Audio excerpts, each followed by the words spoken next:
Bom dia, irmãos. Todo mundo tão quietinho hoje, que coisa. Vamos lá, vamos orar antes de começar a aula. Santo Deus, Pai maravilhoso, te agradecemos, Senhor, pelo teu cuidado em nossas vidas, pelo dia, por essa igreja, porque estamos aqui. Senhor, que teu Santo Espírito esteja atuando em nosso meio, que as nossas mentes estejam direcionadas apenas à tua palavra. Cuida de nós, que a gente possa aproveitar o máximo desses instantes. Nos ensina, Senhor, é o que eu peço. Em nome do teu Filho Jesus. Amém. Vamos lá, queridos. O que a gente está estudando? O apóstolo Paulo e as cartas dele. Ok. Nós tivemos ali uma parte introdutória. Escolhemos uma ordem determinada aí para estudar as cartas propriamente ditas.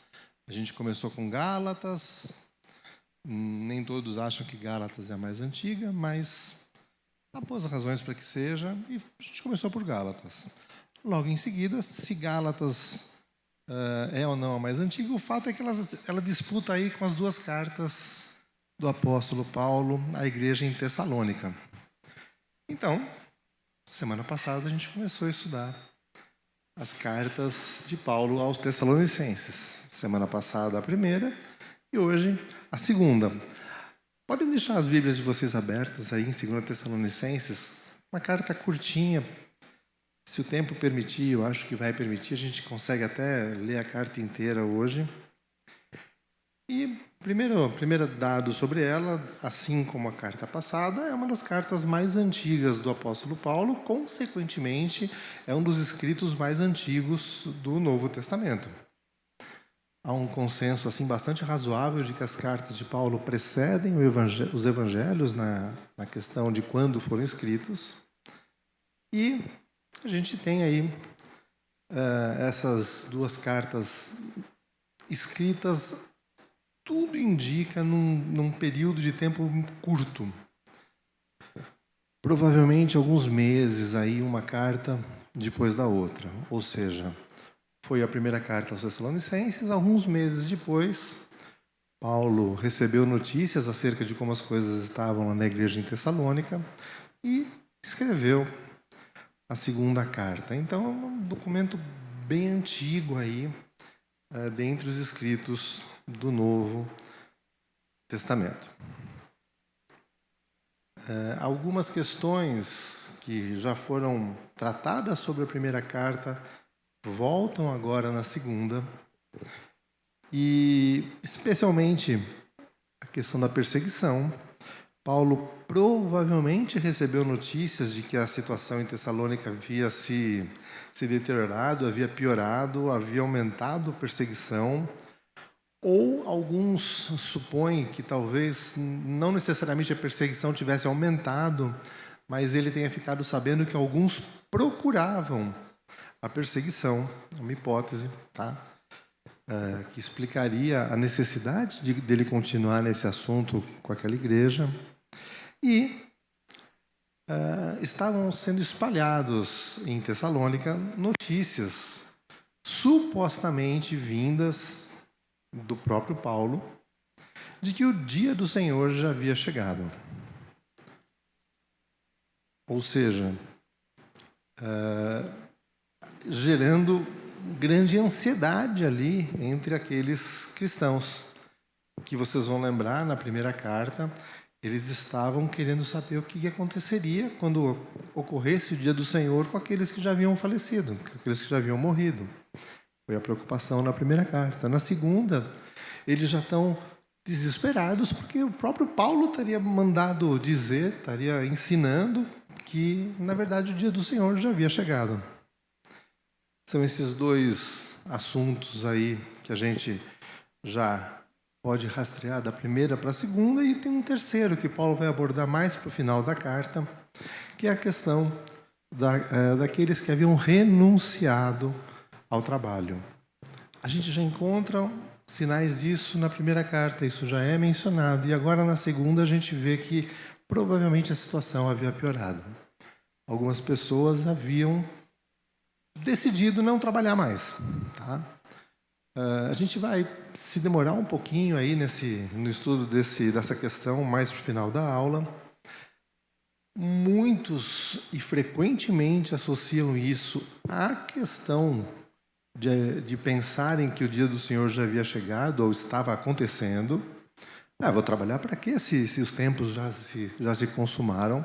Mas, na verdade, a gente não tem nenhuma conexão direta de causalidade entre ambas as coisas no texto da carta. Tá?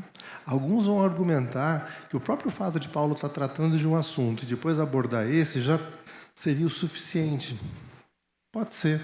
A verdade é que não está claro, mas esse assunto é tratado aí já mais para o final da carta e aí basicamente se encerra os 3 grandes assuntos dessa carta, da segunda carta para os cristãos em Tessalônica. Então, a questão da perseguição, a questão do dia do Senhor e a questão da ociosidade, em razão de pessoas que haviam decidido não trabalhar mais.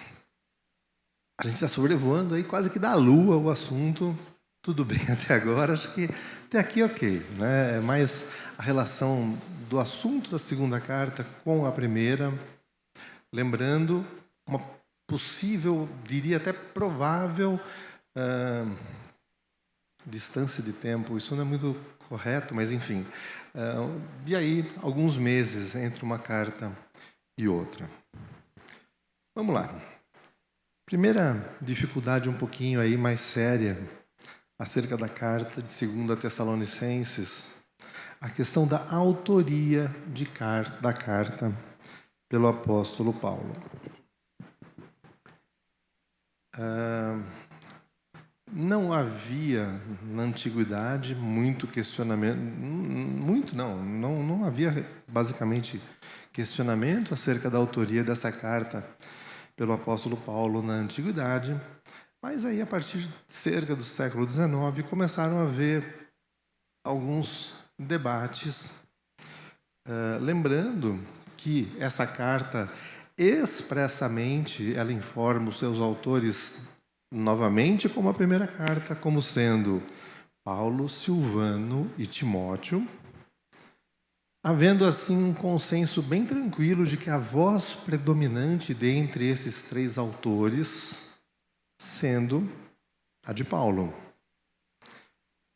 Lembrando também algo que a gente já viu lá nas primeiras aulas, na introdução acerca do assunto Paulo e suas cartas, havia um hábito muito comum na antiguidade das pessoas, ao escreverem as cartas, utilizarem escribas, pessoas que redigiam fisicamente as cartas por elas. Tá?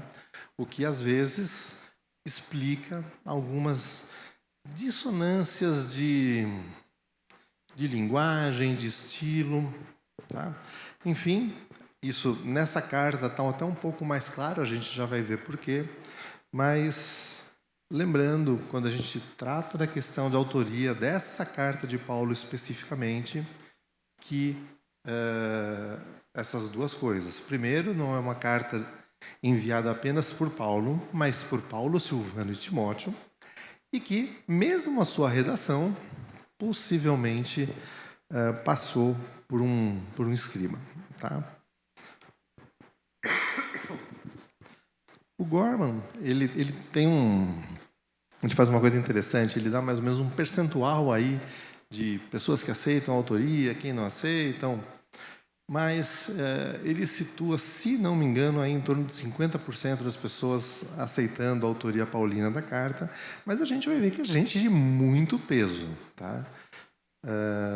De cara, assim, o Carson, Douglas Moo, N.T. Wright, Michael Bird, todos eles concordam ou apontam aí no sentido da autoria paulina da carta. O Carson e o Moo, inclusive, eles resumem de uma forma que eu gostei bastante os argumentos contra a autoria paulina. Eles dão um histórico, né, do que já se argumentou. Ele explica porque algumas coisas hoje já não são, digamos, argumentos muito levados a sérios, mas basicamente são 2 argumentos que hoje ainda pegam quando as pessoas questionam a autoria paulina dessa carta. E são 2 argumentos que a gente vê que são um tanto paradoxais, mas eles estão aí convivendo e eles se debruçam um pouquinho sobre esses 2 argumentos. Basicamente, para a gente começar, eles são os seguintes. Primeiro, ela é muito parecida com 1 Tessalonicenses. Segundo argumento, ela é diferente de 1 Tessalonicenses em coisas muito sérias. Tá? Ou seja, ou parece demais ou parece de menos com 1 Tessalonicenses. A gente daqui a pouco volta aí para algumas questões acerca da pseudonímia, mas enfim. Primeira questão, tá? Ela se parece tanto assim com a carta de 1 Tessalonicenses? Qual que seria a ideia das pessoas que defendem que essa carta não é de Paulo e que porque parece demais? Como se alguém tivesse pego a carta de 1 Tessalonicenses e falado, não, deixa eu forjar uma carta aqui para essa igreja e eu vou usar a primeira como modelo. E começou a redigir os temas da mesma ordem, a mesma forma de colocar saudação e coisas assim. Seria essa a ideia. O Carson Yomu fala, olha, na verdade, não tem muito paralelo exato, nem textual, nem estrutural entre as cartas. E a outra questão que seria, olha, elas são muito diferentes, tem a ver com um ponto específico de uma carta e de outra, que é a questão do dia do Senhor. Na primeira carta de Paulo aos Tessalonicenses, existe um ambiente, uma sensação, eu não saberia como descrever exatamente, mas havia uma certa certeza, expectativa. Acho que expectativa é uma boa palavra para isso. Havia uma boa expectativa do retorno iminente de Jesus. Tá? A qualquer momento vai acontecer, e é agora, é já, e isso era muito prevalente ali naquele momento. Já na segunda carta, a gente vai depois analisar a carta com calma, a gente vê que essa questão da iminência já é substituída por uma certa... um certo atraso. Na verdade, não é tão agora assim, vão acontecer coisas antes. E as pessoas acham, nossa, isso aqui é contraditório, não tem como a mesma pessoa ensinar uma coisa, que o retorno de Jesus é iminente, e depois, meses depois, dizer, olha, o retorno de Jesus vai demorar um pouco, tudo bem? Tem uma tensão aqui que não se concilia. O Carson e o Mu, eles vão falar, olha, essa tensão existe. Realmente está lá. Entre a primeira e a segunda carta. Só que não está só lá. Está nos evangelhos também. A mesma ideia de que a qualquer hora ou faltam algumas coisas está presente. Então não seria razão para que esses ensinos fossem incompatíveis. Vocês lembram que lá atrás, quando a gente começou a falar das cartas, de como elas eram escritas por Paulo, qual a finalidade, a gente enfatizou bastante que Paulo tinha um objetivo basicamente pastoral nessas cartas. Ele não estava fazendo tratados de teologia, ele não estava dando aulas de um curso de teologia para as pessoas. Ele estava tratando com pessoas reais, a maior parte das cartas, pessoas que ele conhecia, pessoas com as quais ele havia conversado, pessoas às quais ele havia presencialmente estado com elas e ensinado, e estava continuando a conversa. E aí o Carson e o Mu apontam, olha, faz muito mais sentido do que todas essas elucubrações sobre outra pessoa ter escrito, se simplesmente a continuidade de uma conversa entre Paulo e os cristãos lá em Tessalônica. Ele está explicando tópicos, questões, conforme as perguntas vão surgindo, conforme a realidade vai se moldando. As coisas perguntas vão surgindo em momentos diferentes e Paulo vai... Eu não... Frequentemente as pessoas usam a palavra ajustando. Eu não diria que é exatamente um ajuste, no sentido de que precisava ter alguma coisa para ser ajustada. Mas Paulo vai, como que você tendo aí um monte de coisa para ensinar, e você não ensina tudo de uma vez. Conforme vão te perguntando, você vai, é isso. Paulo diria melhor que ele vai esclarecendo o assunto conforme a realidade vai mudando, conforme a percepção das pessoas vai sendo alterada, conforme as pessoas vão, inclusive, perguntando para ele. Ô Paulo, mas você não falou que era a qualquer momento? Até agora não aconteceu. Eu falei, espera aí, eu tive aí com vocês. Eu falei que poderia acontecer a qualquer momento, só que tem coisas que precisam acontecer antes, então pera lá. Tá? Muito mais sentido isso. E aí eles trazem 2 argumentos externos à carta. São só 2? Sim, são só 2. Na verdade, são 3. Que reforçam essa questão acerca da autoria paulina e essa percepção dos argumentos internos a ela. A gente lembrando sempre, gente, Paulo, normalmente, para dizer assim, 90% das vezes, ele não está fazendo teologia pela teologia.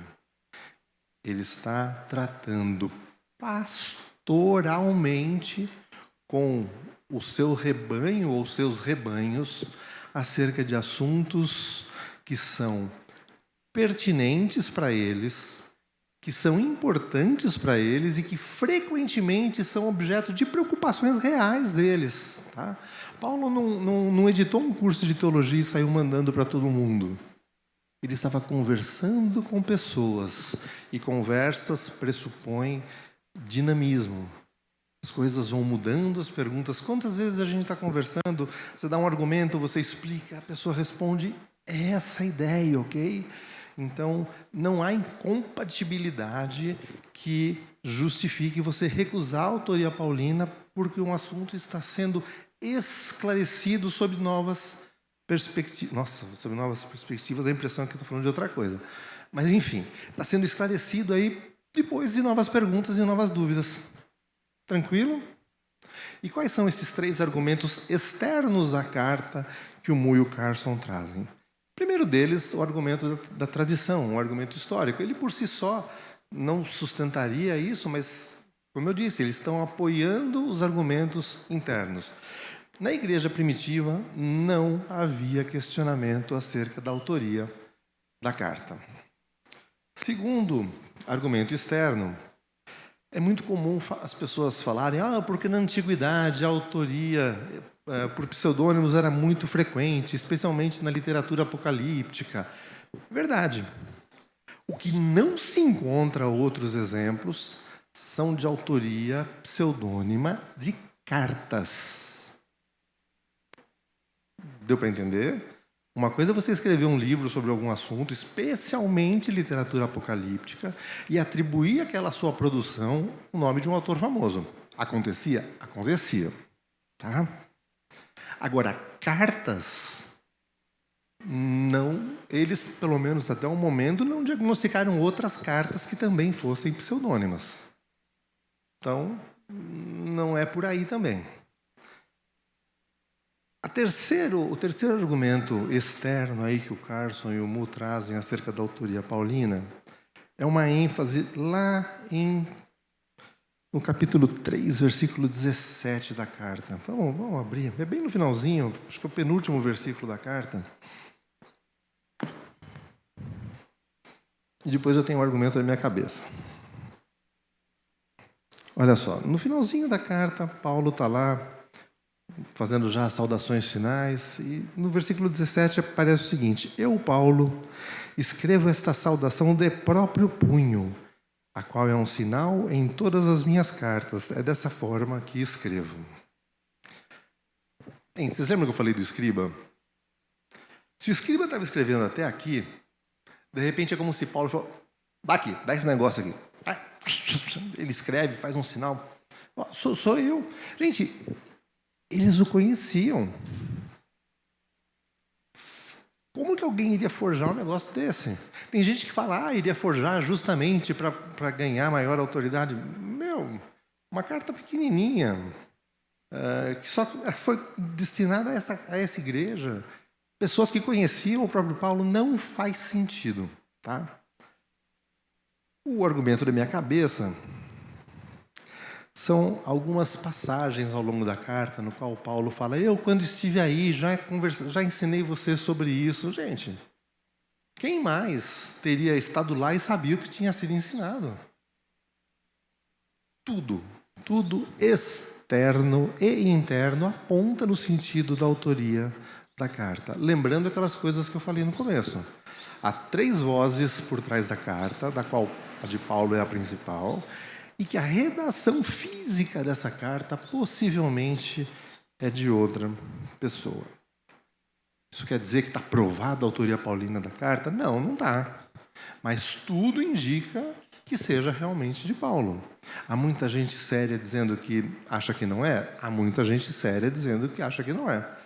Mas também tem muita gente séria desse nível, tá? De Douglas Moo, o N.T. Wright, Michael Bird, o Carson, no sentido, não, a autoria paulina, sim, tudo aponta nesse sentido. Então, acho que dá para a gente, para as nossas finalidades, trabalhar com muita tranquilidade acerca da autoria paulina da carta. Gente, tudo bem?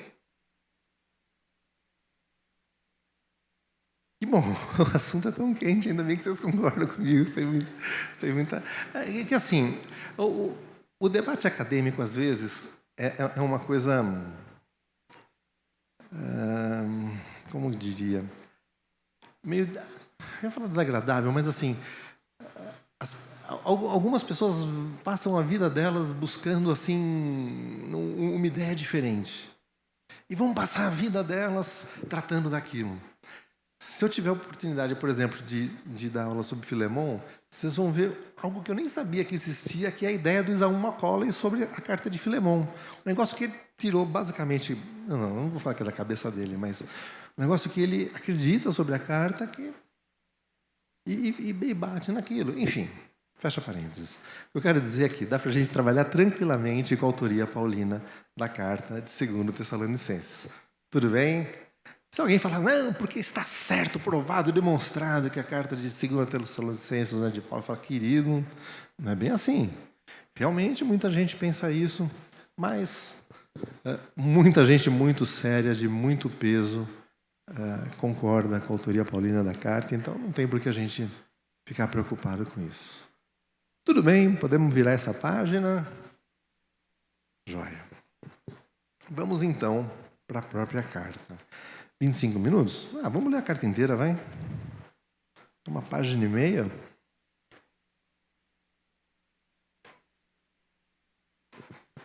Todo mundo aí com a carta de 2 Tessalonicenses aberta.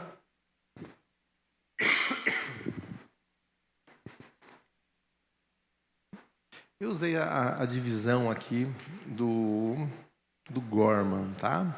Mas é muito semelhante às outras divisões que a gente vai encontrar aí no livro do Wright e do Bird, no material do Tim Mack, nossa, quase em todo lugar. No livro do Gupta, é muito intuitiva aqui essa divisão. Vamos lá. Paulo, Silvano e Timóteo, à Igreja dos Tessalonicenses, em Deus o nosso Pai e no Senhor Jesus Cristo.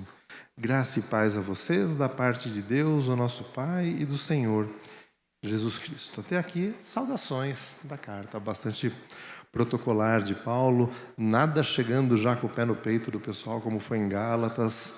Tá um ambiente aqui muito mais... É engraçado, a gente lê Tessalonicenses, as 2 cartas, a gente vê que Paulo gostava dessa igreja.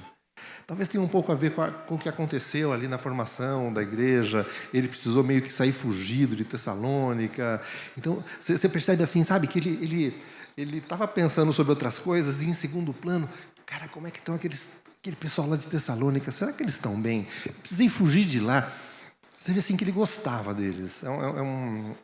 bastante perceptível, mais na primeira carta do que na segunda, mas tenham essa ideia de um Paulo carinhoso ali, tratando com aquele povo que ele gosta demais. Tá? A partir daí, uma porção da carta que a gente separou como significado da perseguição. Vocês lembram? Ele já havia tratado sobre a perseguição em Tessalônica. Na aula passada a gente já teve um panorama do porquê dessa perseguição. E aqui a gente vê que a perseguição continuava. Possivelmente havia piorado, ou como eu disse para vocês, segundo o entendimento de alguns, poderia haver pessoas procurando perseguição. Vamos lá. Irmãos, devemos sempre dar graças a Deus por vocês, como é justo, porque a fé de vocês tem crescido cada vez mais e o amor de todos vocês uns pelos outros tem transbordado. Portanto, nós nos gloriamos em vocês entre as igrejas de Deus pela perseverança e pela fé que vocês têm demonstrado em todas as perseguições e tribulações que estão suportando. Elas dão prova do justo juízo de Deus. Como resultado, vocês serão considerados dignos do reino de Deus, pelo qual também estão sofrendo. É justo da parte de Deus retribuir com tribulação àqueles que os oprimem e dar alívio a vocês que estão sendo oprimidos, e a nós também. Isso acontecerá quando o Senhor Jesus for revelado lá dos céus com os seus anjos poderosos em meio a chamas de fogo. Ele punirá os que não conhecem a Deus, aqueles que não se submetem ao Evangelho do nosso Senhor Jesus. Eles sofrerão a pena de destruição eterna, a separação da presença do Senhor e da sua glória, sua poderosa glória. Isso acontecerá no dia em que ele vier para ser glorificado por seus santos e admirado por todos os que creram, dentre os quais vocês estão, porque creram no nosso testemunho. Por causa disso, oramos constantemente por vocês, para que o nosso Deus os faça dignos da vocação e com poder cumpra todo o bom propósito e toda a obra de fé. Oramos assim para que o nome do Senhor Jesus seja glorificado por meio de vocês, e vocês nele, segundo a graça do nosso Deus e do Senhor Jesus Cristo. Como toda igreja perseguida,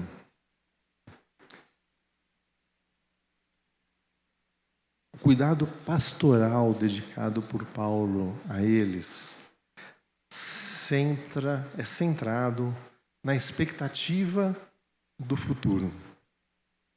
Vocês estão sendo injustiçados, vocês estão sendo maltratados, vocês estão sendo perseguidos, vocês estão sendo atribulados. Isso vai acabar. O Senhor Jesus vai voltar, exercendo o seu juízo, vai punir aqueles que estão atribulando e perseguindo vocês. Isso vai acabar. E a perseverança de vocês vai ser entendida como prova da fidelidade de vocês ao Senhor. É basicamente essa ideia que Paulo está tratando aqui. Ele pede sim por alívio, está lá no versículo 7. Mas o foco é com alívio, sem alívio. Isso vai acabar. Tá? O Senhor prometeu que ele vai voltar. E quando ele voltar, ele vai derramar justiça. Quem deve temer a justiça de Deus? Aqueles que estão perseguindo vocês. A ideia de certa alegria por ser considerado digno de sofrer por Jesus é uma ideia presente em Paulo, em Atos, é uma ideia presente em outras cartas. Tá? Isso não significa procurar perseguição, mas isso significa perseverar durante a perseguição. Independente do que estiver acontecendo, fiquem tranquilos. Vai chegar o dia do Senhor, isso tudo vai acabar, e o próprio Jesus Cristo, vindo com em meio a chamas de fogo, vai punir aqueles que têm maltratado e perseguido vocês. Tranquilos com isso, Paulo pede sim por alívio. Mas vem alívio, não vem alívio, aquilo tudo vai terminar. A história está escrita com um final conhecido. E esse final é a presença dos salvos com Deus e a destruição, a punição dos ímpios. Tranquilo até aqui? Joia. A parte seguinte da carta também tem a ver com essa questão do dia do Senhor, do exercício aqui da justiça divina, mas agora lembrando, tá? A primeira carta, Paulo está falando, olha, o dia do Senhor vai chegar. E agora Paulo vai falar, olha, espera um pouquinho, isso vai acontecer, mas deixa eu explicar o que precisa acontecer até que esse momento realmente sobrevenha.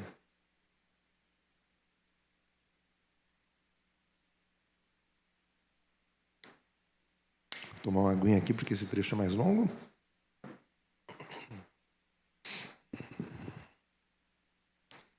Vamos lá. Capítulo 2, a partir do versículo 1. Irmãos, quanto à vinda do nosso Senhor Jesus Cristo e a nossa reunião com Ele, rogamos a vocês que não se deixem abalar nem alarmar tão facilmente, quer por espírito, quer por palavra, quer por carta, supostamente enviada por nós, afirmando que o dia do Senhor já chegou. Que ninguém os engane de modo algum, porque aquele dia não acontecerá sem que primeiro venha a apostasia e seja revelado o homem da iniquidade, o filho da perdição. Este se opõe e se exalta acima de tudo que se chama Deus ou é objeto de culto, chegando até a sentar no templo de Deus, fazendo-se passar por Deus. Não se lembram de que eu costumava falar dessas coisas quando ainda estava com vocês? Agora, vocês sabem o que o está detendo, para que ele seja revelado no devido tempo. A verdade é que o ministério da iniquidade já está em atuação, faltando apenas ser afastado aquele que agora o detém. Então será revelado o iníquo, a quem o Senhor Jesus matará com o sopro da sua boca e destruirá pela manifestação da sua vinda. A vinda desse iníquo é segundo a ação de Satanás, com todo tipo de poder, sinais e prodígios falsos, bem como toda forma de injustiça para enganar os que perecem, pois não acolheram o amor à verdade a fim de serem salvos. Por essa razão, Deus envia a eles um poder sedutor, a fim de que creiam na mentira e sejam condenados todos os que não creram na verdade, mas tiveram prazer na injustiça. Contudo, devemos sempre dar graças a Deus por vocês, irmãos amados, pelo Senhor, porque Deus os escolheu como primeiros frutos para serem salvos pela obra santificadora do Espírito e pela fé na verdade. Ele os chamou, onde é que eu estou? Ele os chamou para isso por meio do nosso Evangelho, a fim de que se tornem participantes da glória do nosso Senhor Jesus Cristo. Portanto, irmãos, permaneçam firmes e apeguem-se às tradições que foram ensinadas a vocês, quer de viva voz, quer por carta nossa. Que o próprio Senhor Jesus Cristo e Deus, o nosso Pai, que nos amou e nos deu eterna consolação e boa esperança pela graça, deem ânimo ao coração de vocês e os fortaleçam para que tanto os seus atos como as suas palavras sejam bons. Vamos ler até o 5, que foi a divisão aí que o Gorman fez. Finalmente, irmãos, orem por nós para que a palavra do Senhor se propague rapidamente e receba a honra merecida como aconteceu entre vocês. Orem também para que sejamos libertos dos homens perversos e maus, pois a fé não é de todos. O Senhor, porém, é fiel, Ele os fortalecerá e os guardará do maligno. Confiamos no Senhor que vocês estão fazendo e continuarão a fazer o que ordenamos. O Senhor conduz o coração de vocês do amor a Deus e a perseverança em Cristo. Vamos lá, por partes aqui. Primeiro, disclaimer, tá? A gente não está dando aula sobre escatologia. Não vamos entrar em duas das polêmicas aqui que esse texto traz. Ok? Vamos lá. Paulo, eu coloquei aqui que ele corrige. Sim, ele corrige. Eu não estou falando de 1 Tessalonicenses. Ele está corrigindo um ensino que havia sido divulgado ali na igreja de Tessalônica, no sentido de que o dia do Senhor já havia chegado. Esse ensino que estava circulando lá não é dele, apesar de falarem que, dele mesmo falar que são cartas que foram atribuídas a ele, o ensinamento atribuído a dele, mas que ele diz, não é meu, eu não ensinei isso. Eu já estive aí com vocês, eu ensinei coisa diferente. E o que ele ensinou de diferente? Vai haver o dia do Senhor? Vai haver o dia do Senhor. Só que duas coisas vão acontecer antes desse dia do Senhor. Primeira dessas coisas, a revelação do iníquo, que vai se assentar no trono de Deus, vai querer se colocar acima de toda autoridade espiritual. Ok.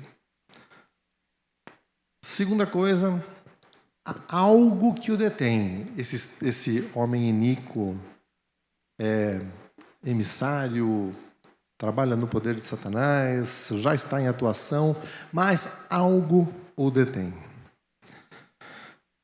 O Agostinho, sim, o Santo Agostinho, perguntado sobre essa questão, escrevendo sobre essa questão, ele dizia basicamente o seguinte, o N.T. Wright e o Bird que falam, não tenho a menor ideia do que Paulo está querendo dizer com isso. Se eles não tinham a menor ideia, quem sou eu para ter alguma ideia sobre isso? Enfim, algumas coisas estão claras aqui, tá? São coisas que vão acontecer, Paulo está falando, isso tudo vai acontecer, apostasia, revelação do iníquo, algo que o detém vai ser retirado. Primeiro, não é o foco dele explicar essas coisas aqui na carta, ok? Sobre, por exemplo, o que o detém, eu cheguei até a fazer uma lista de sugestões ao longo da história. Tá? Povo de Israel, pregação do Evangelho, a Igreja, o Espírito Santo, o Império Romano, poder estatal, um anjo, especificamente Miguel. Quem detém?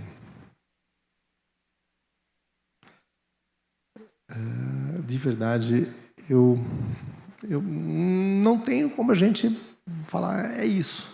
O próprio Paulo não explicou, gente. O que a gente sabe? Existe já em atuação, um poder de Satanás que vai ser, em determinado momento, tirado obstáculos que ele ainda encontra, vão ser feitos sinais e prodígios, e aí vem o dia do Senhor. Queridos, mais do que isso, mas a gente tem Daniel, tem Apocalipse, tem, beleza. Mas o que Paulo está dizendo aqui? Aí eu dou esse passinho para trás e vou falar de novo. Agostinho não quis palpitar. A gente tem que ter humildade de entender que não dá para saber. Não dá para saber. Às vezes a gente ouve, e de gente muito bacana, muito sensata, falando, não, porque o iníquo, na verdade, é o homem sem lei, que vai, portanto, se colocar por cima da estrutura estatal, vai ser um governante mundial. Pode ser, pode. É isso que está escrito aqui? Mas não. O que está detendo? A força do poder estatal? É uma das opções que já foi considerada ao longo da história da igreja. É isso? Não sou eu que vou responder. Até aqui tudo bem, gente? Ou seja, com essa falta de resposta, vocês estão tranquilos com isso? Não, né? Eu sei. Mas tudo bem. Bem-vindos ao time. Gente, a verdade é que, lembrando, gente, Paulo não está fazendo tratado de teologia, Paulo não está escrevendo um capítulo ou dando uma aula de escatologia. Paulo está tratando com um rebanho de pessoas que ele conhece, que estão sofrendo perseguição e que, consequentemente, veem no exercício da justiça divina no final dos tempos alívio. E Paulo está falando, perseverem, tenham fé, sejam fiéis, orem pela fidelidade, fiquem tranquilos. Esse não é o fim, não é assim que as coisas terminam. A preocupação de Paulo não é esclarecer eventos, não é indicar o futuro que vai acontecer. A preocupação de Paulo é apacentar o rebanho da igreja em Tessalônica, que estava, talvez apavorado seja uma palavra forte, mas inquieto e ansioso por conta dessas questões. E ele está dizendo, calma, não é assim que as coisas terminam. Nosso Senhor Jesus Cristo vai voltar e acabar com a injustiça. Fiquem tranquilos, perseverem, tenham fé, sejam fiéis. Essa é a preocupação de Paulo. De novo, vou perguntar, tudo bem, gente? Joia. Por fim, o último grande assunto da carta, a partir do versículo 6 aqui do capítulo 3. Irmãos, em nome do nosso Senhor Jesus Cristo, ordenamos que se afastem de todo irmão que vive desregradamente, não conforme o ensino que vocês receberam de nós, pois vocês mesmos sabem como devem seguir o nosso exemplo, porque não vivemos desregradamente quando estivemos entre vocês, nem comemos coisa alguma à custa de ninguém. Ao contrário, trabalhamos arduamente e com fadiga dia e noite para não sermos pesado a nenhum de vocês. Não porque não tivéssemos tal direito, mas para que nos tornássemos um modelo a ser imitado por vocês.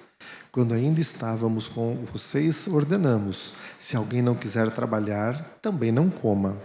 Pois ouvimos que alguns de vocês estão vivendo desregradamente, não trabalham, mas se intrometem na vida alheia.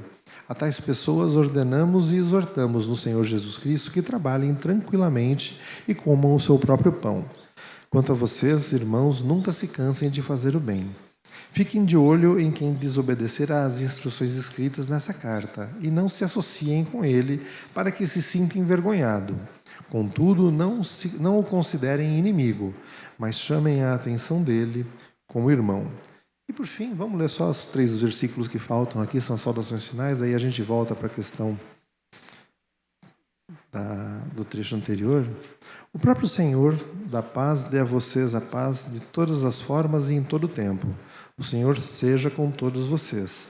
Eu, Paulo, escrevo essa saudação de próprio punho, a qual é um sinal em todas as minhas cartas. É dessa forma que escrevo. A graça do nosso Senhor Jesus Cristo seja com todos vocês. Vamos lá. Ociosidade e a questão do trabalho. O que estava acontecendo em Tessalônica? Como eu já disse, algumas pessoas associam essa ociosidade à ideia de que o dia do Senhor já aconteceu. Para que eu vou continuar trabalhando se, na verdade, já estamos no fim dos tempos? Não tem por que continuar. Como eu disse, é uma ideia plausível, uma ideia que tem bastante sustentação, mas isso não está escrito na carta. Não existe uma fórmula linguística aqui de por causa disso, aliás, nesse sentido. Não é deixada clara uma relação de causalidade entre as duas coisas, ainda que faça sentido. Tá? Primeira coisa, o que está claro aqui? Algumas pessoas não queriam trabalhar. A gente não está falando de pessoas que não podiam ou não conseguiam trabalhar. A gente está falando de pessoas que não queriam, que haviam tomado uma decisão de não vou trabalhar. E que, consequentemente, estavam sendo pesadas àquela comunidade. Elas eram um fardo. O que exatamente estava acontecendo, também a gente não tem muito claro. Tá? O Gupta sugere que essa ideia deve ser interpretada à luz lá de 1 Timóteo 5,13. Pessoas que ficam se metendo, indo de casa em casa, contando história, fofocando. pessoas que estão vivendo de forma desregrada, estão tumultuando o ambiente. O Tim Mack sugere que Paulo está falando sobre um sistema que acontecia no Império Romano, que era o sistema da patronagem.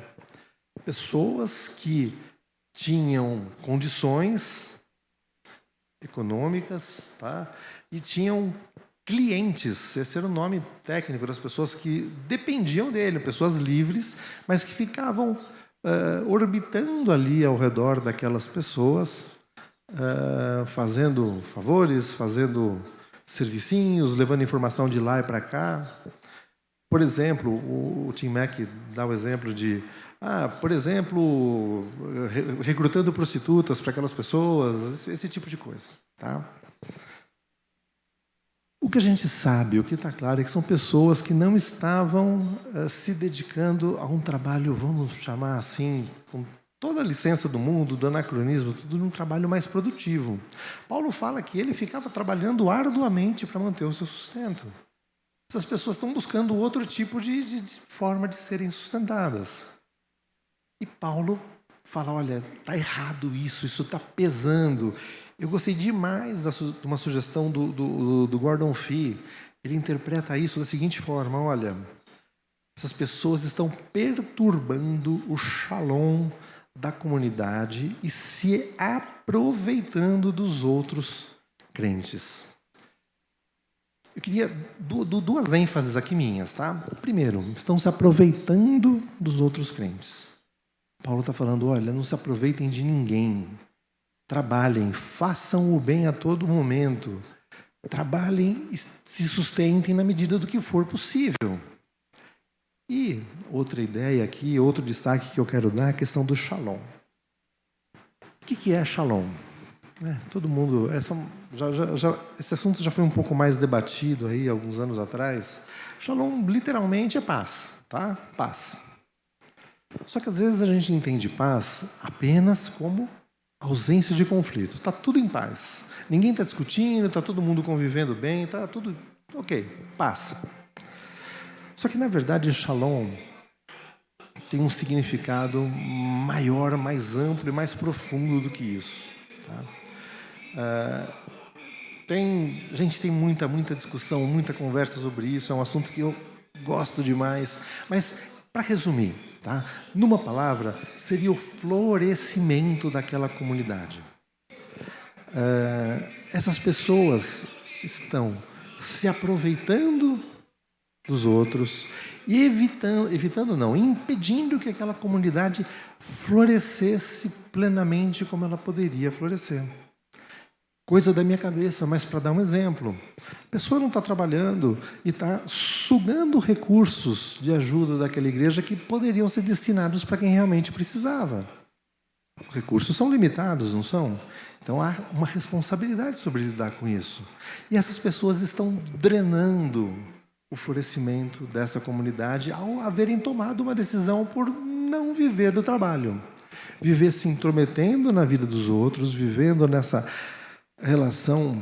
Acho que o Mack tem um pouco de razão nessa questão do clientelismo.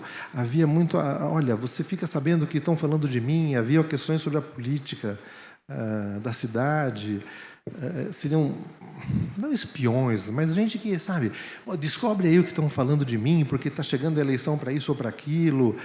Isso faz muito sentido. Tá? Exatamente do que Paulo está falando, a gente não tem como saber. Mas acho que tem muita ideia aqui que ajuda a gente a compreender o que estava por trás daquele momento acontecendo em Tessalônica. Por quê? Pode ser a questão dessa ideia de que o dia do Senhor já chegou? Pode. É isso? Não dá para ter certeza. Tá? Gente, tranquilos com isso. É uma carta pequenininha, mas que tem uns pontos cegos nela que eu vou falar. Você fica, nossa, você achava que isso aqui era simples, preto no branco, mas não é bem assim. Fala, Fernanda.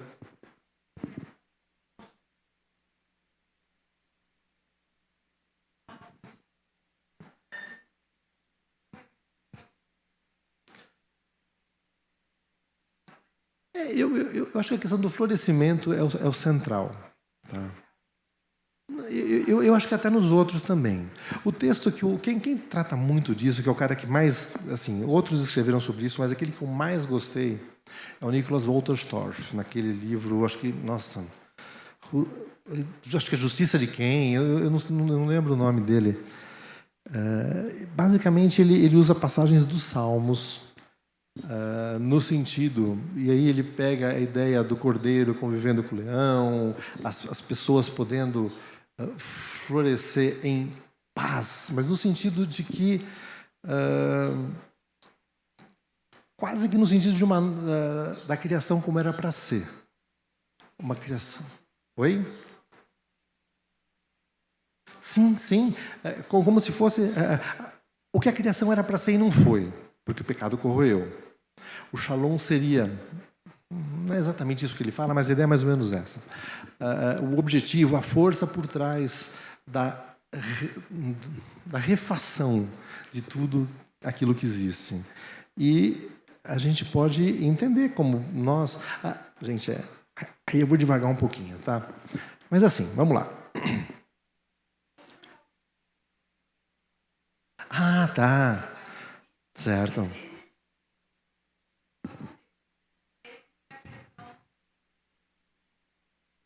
Não é só isso, né?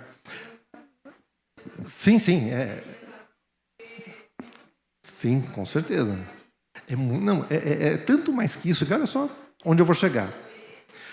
E assim, não é ideia da minha cabeça, tá? É basicamente o Wolterstorff. Mas Deus criou o mundo, ok? Todo mundo está tranquilo com isso. Como foi, é uma outra questão, não vamos discutir. Deus criou o mundo, ok. E ele criou tudo. Ele criou tudo aquilo que existia, só que ele deixou o homem lá.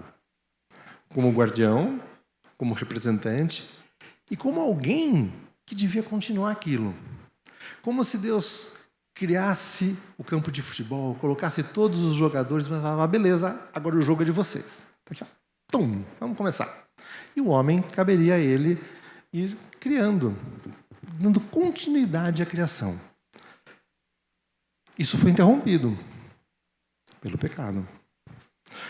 O Shalom é um momento no qual, ou a força pela qual, gente, Wolterstorff, basicamente, que possibilita que esse processo seja retomado. Quem resolveu a questão definitivamente? Jesus Cristo. Só que a história não terminou ali. Quem está continuando o jogo de bola? A igreja. A igreja participando do Shalom. Tranquilo? Gente, isso é